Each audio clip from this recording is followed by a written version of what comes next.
Fuad Pleret mereaksi pertemuan Habib Rizik dan pentolan tokoh Gerindra, yang kita tahu bahwa Partai Gerindra adalah sebagai pemenang pemilu presiden tahun 2024 dan ketua umumnya Bapak Prabowo Subianto sebagai bakal presiden yang akan dilantik bulan Oktober 2024 mendatang. Dalam hal pertemuan tokoh besar penting Partai Gerindra antara Fasco Dagama serta Habibur Rahman dengan Habib Rizik Syihab, respon Fuad Pleret di luar dugaan dan terindikasi dengki dan iri dengan para Habib Ba'alawi terkhusus Habib Rizik Syihab.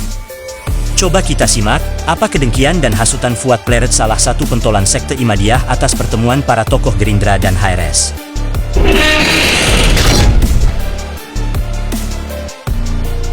Terpapar virus kedengkian di hatinya Fuad Pleret, tak segan-segan membagikan perasaannya dengan mengunggah di YouTube pribadinya. Dan ini menjadi bahan lelucon main-mainan bagi para netizen Indonesia yang menontonnya, khususnya yang netral tidak berpihak. Bagaimana tidak? Buat apa? Yang menjadi tanda tanya?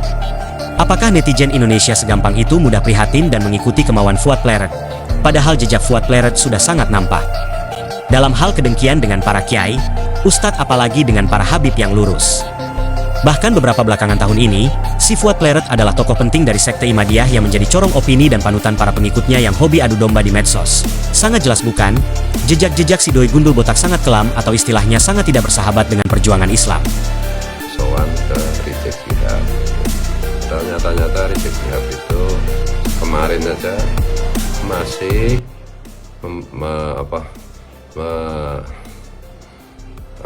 menyatakan ingin membuat khilafah di negara Pancasila kita ini. Narasi Fuad hanya adu domba. Ia sedang bernarasikan khilafah teman-teman, padahal isu ini sudah sejak lama digembar-gemborkan secara sembunyi-sembunyi, namun sekarang mereka ini, hari ini secara terang-terangan di publik adu domba. Kejadian ini bukan kali ini saja, akan tetapi sudah sering dilakukan oleh orang tidak bertanggung jawab untuk memfitnah Habib Rizik. Dan ingin buat negara ini gaduh agar pihak Habib Rizik melayani bacotannya dan tak tanggung-tanggung. Bahkan si Fuad ini menyudutkan elit Gerindra Pak Dasko dan Pak Habibur Rahman. Sangat miris ya teman-teman. Nah mari kita saksikan lagi ucapan si gundul ini. Berikutnya lagi, ngapain sih takut sama Rizik Syihab? Rizik Syihab itu diikuti banyak orang kan karena selama ini dia mengklaim dirinya sebagai keturunan Nabi Muhammad SAW. Dan hari ini publik semua sudah tahu bahwa si Rizik Syihab dan juga para Habib lainnya, klan Ba'alawi, itu nyata-nyata secara ilmiah, secara saintifik terbukti bukan keturunan Nabi Muhammad SAW, baik dari kajian kitab nasab, kajian sejarah, kajian filologi, dan yang lebih penting yang paling telak adalah kajian hasil tes DNA. Inilah aslinya Fuad Pleret akibat cemburu. Juriah Nabi keaslian validitas nasab Ba'alawi pun dijadikannya bahan buat adu domba umat Islam. Dan Indonesia saat ini gaduh akibat ulah kelompok mereka yaitu sekte Imadiyah. Tempat dia bernaung. Miris ya teman-teman. Lalu kenapa masyarakat yang memilih percaya pada kesyahihan nasab Ba'alawi tidak goyah dan selalu tegak lurus? Salah satunya lebih mendasarkan sikap dan keyakinan itu berdasarkan kebenaran otoritatif, yaitu kebenaran yang disandarkan atas sikap dan pendapat orang yang dipandang lebih terpercaya kepada seorang ahli di bidang nasab, juga kepada para ulama-ulama seputanah air baik dahulu dan masa kini. Mereka lebih mempercayakan sepenuhnya pada otoritas kebenaran tokoh baik ilmuwan dan para ulama tanah air dan internasional sebagai sandaran kebenaran validitas nasab para habib sebagai juriah Nabi. Dan ucapan Fuad ini hanyalah sampah antariksa teman-teman. Leluhur kalian ada yang dijadikan babi. Kalau kalian kekasih Allah, nggak mungkin Allah sampai menyiksa ayah-ayah kalian menjadi monyet, menyiksa ayah-ayah kalian menjadi bedul. Nyaman tuh bedul di dia. Di dia bedul naon. Cadua. Sangkain dikeresak aja bedul. Di dia menceleng beren. Ayah, bagong. Jelma Yahudi ibu dijadikan bagong ku Allah. Gunawan mana yang dijadikan bagong? Ku sabab dosa-dosa mereka. Nah, kalau mereka merasa Habib-habibnya Allah, kekasih-kekasihnya Allah, merasa doa-doanya terkabul, kenapa negara mereka selalu kekeringan?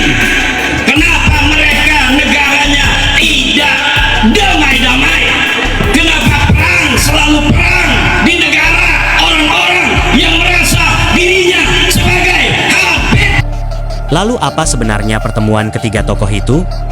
Cuma kami mempunyai kesamaan kesepahaman dengan visi yang sama untuk membangun Indonesia lebih maju ke depannya itu saja, ujar Dasko dengan nada semangat, dan hal itu akan terlaksana nanti.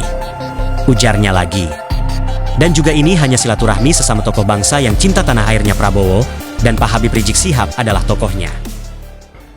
Yang sudah dilakukan oleh kelompok Habib itu ya, di luar negeri, di Yaman gitu.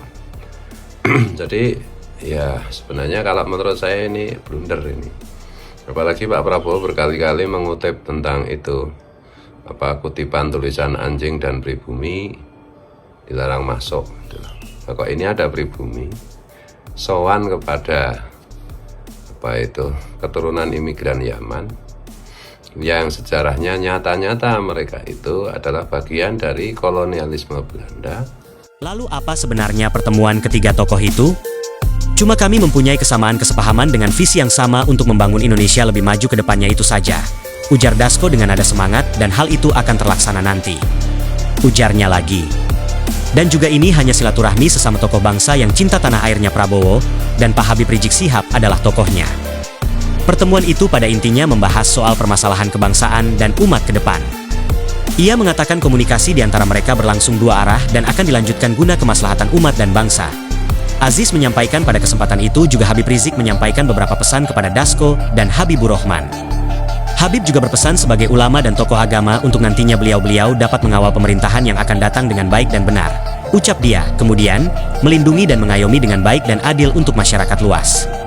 Lalu, membentuk kabinet berdasarkan meritokrasi serta memilih jajaran menteri yang menguasai betul bidangnya. Selanjutnya, berpartisipasi aktif dalam pembelaan rakyat Palestina serta konsisten menolak Zionis Israel. Dan juga mengusut KM50 secara tuntas ke depannya, itulah harapan beliau dan kami pula, ujar Aziz Yanwar.